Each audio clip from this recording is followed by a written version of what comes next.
As I walked home one freezing day, I stumbled on a wallet someone had lost in the street.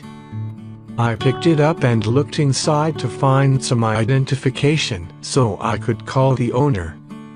But the wallet contained only $3 and a crumpled letter that looked as if it had been in there for years. The envelope was worn and the only thing that was legible on it was the return address. I started to open the letter, hoping to find some clue.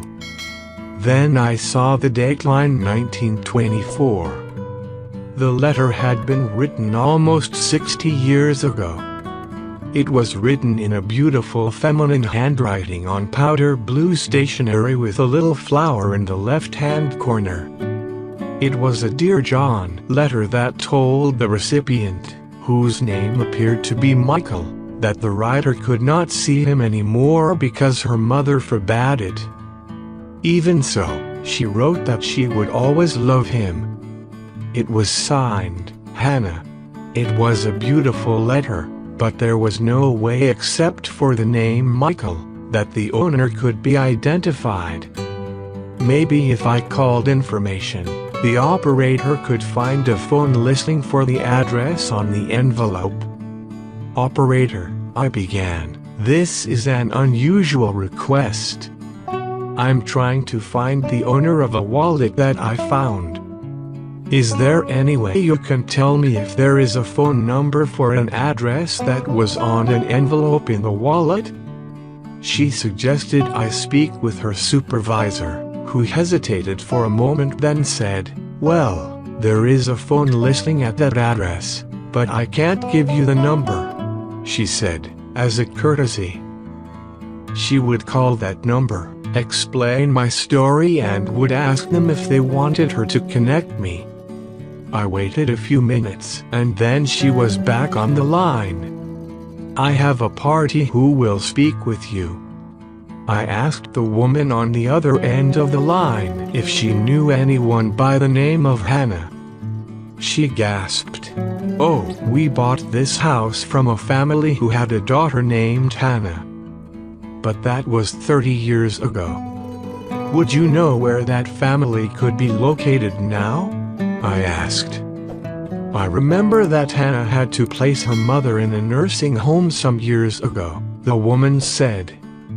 "Maybe if you got in touch with them they might be able to track down the daughter."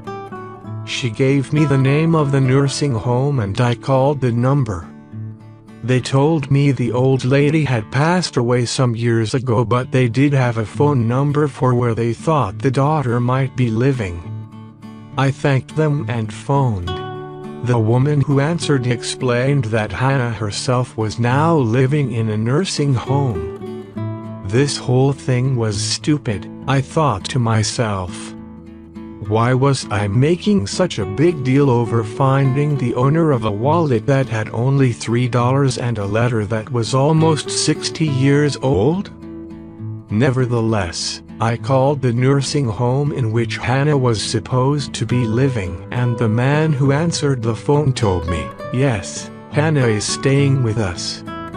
Even though it was already 10 p.m., I asked if I could come by to see her. "Well," he said hesitatingly, "if you want to take a chance, she might be in the day room watching television." I thanked him and drove over to the nursing home. The night nurse and a guard greeted me at the door. We went up to the 3rd floor of the large building. In the day room, the nurse introduced me to Hannah. She was a sweet, silver-haired old-timer with a warm smile and a twinkle in her eye. I told her about finding the wallet and showed her the letter. The second she saw the powder blue envelope with that little flower on the left, she took a deep breath and said, "Young man, this letter was the last contact I ever had with Michael." She looked away for a moment deep in thought and then said softly, "I loved him very much. But I was only 16 at the time and my mother felt I was too young. Oh, he was so handsome. He looked like Sean Connery, the actor. Yes, she continued. Michael Goldstein was a wonderful person. If you should find him, tell him I think of him often. And, she hesitated for a moment, almost biting her lip, tell him I still love him. You know, she said, smiling as tears began to well up in her eyes, I never did marry. I guess no one ever matched up to Michael. I thanked Hannah and said goodbye. I took the elevator to the first floor, and as I stood by the door, the guard there asked, was the old lady able to help you? I told him she had given me a lead. At least I have a last name. But I think I'll let it go for a while.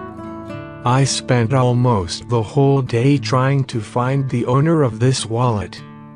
I had taken out the wallet, which was a simple brown leather case with red lacing on the side.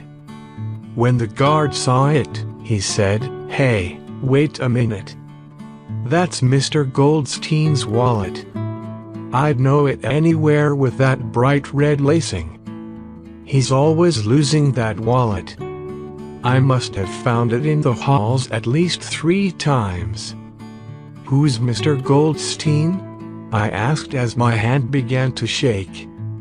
"He's one of the old-timers on the 8th floor. That's Mike Goldstein's wallet for sure. He must have lost it on one of his walks." Click the like button and subscribe to this channel for more great videos. I hope you see it in my next video. Thanks.